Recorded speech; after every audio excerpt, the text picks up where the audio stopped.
So once they have created this series of separate tones, I'll ensure that I have gone round and I've assessed the group to make sure that they have understood the task, that there is a gradual change in the tones, and that you can see that quite clearly. They get gradually darker, and that they're nice and smooth. Once everybody has got to that stage, we try to do some blending. So this is how you create tone, and then we want to try and blend from a light tone to a dark tone. And for this we do like a scale, sort of like a blended gradient. So I will model this again on the visualizer. So we're going to do something very similar, but this time there's going to be no gaps in between.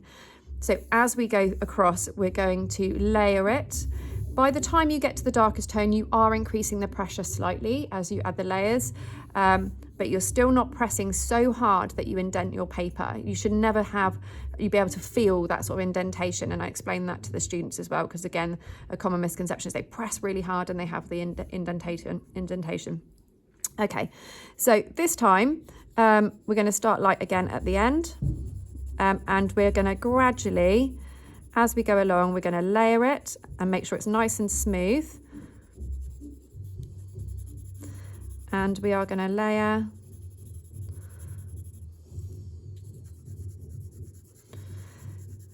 Some students prefer to, rather than just using straight lines up and down, we explain that they can use an overlapping oval technique here as well, which is where you kind of use long ovals, which kind of help some students to blend.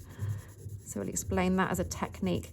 If they don't like using just the straight lines, they can actually loop it slightly without kind of having those obvious loops visible in the work. And at this point also, it's really important that the students understand that this doesn't get thinner and thinner and thinner as they go along. I think I can add a slightly lighter tone at the end. So I'm going to try and add that in.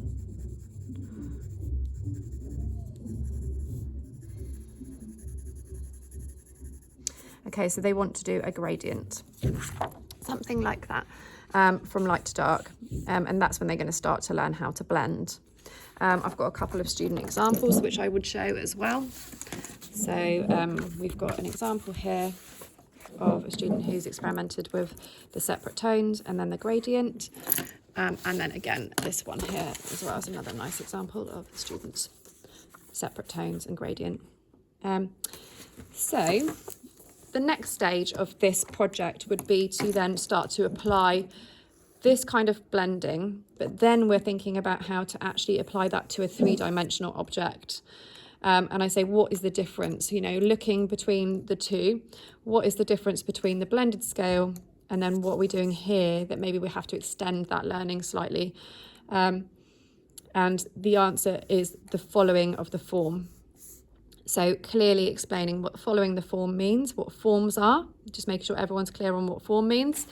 And what we mean by following the form is instead of just using up and down shading, we're then thinking about how we're kind of applying tone, kind of wrapping around the form. So the direction of the pencil is following the shape, the three-dimensional shape of the object.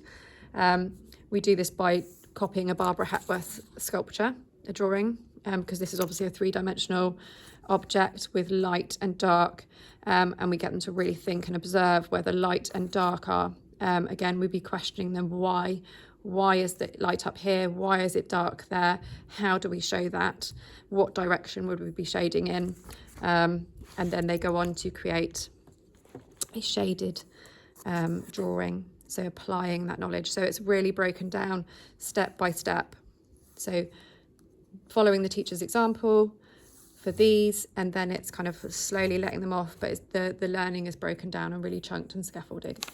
So that's an example of that one. There's another really beautiful Year 7 example here of what they've then gone on to do with that shading.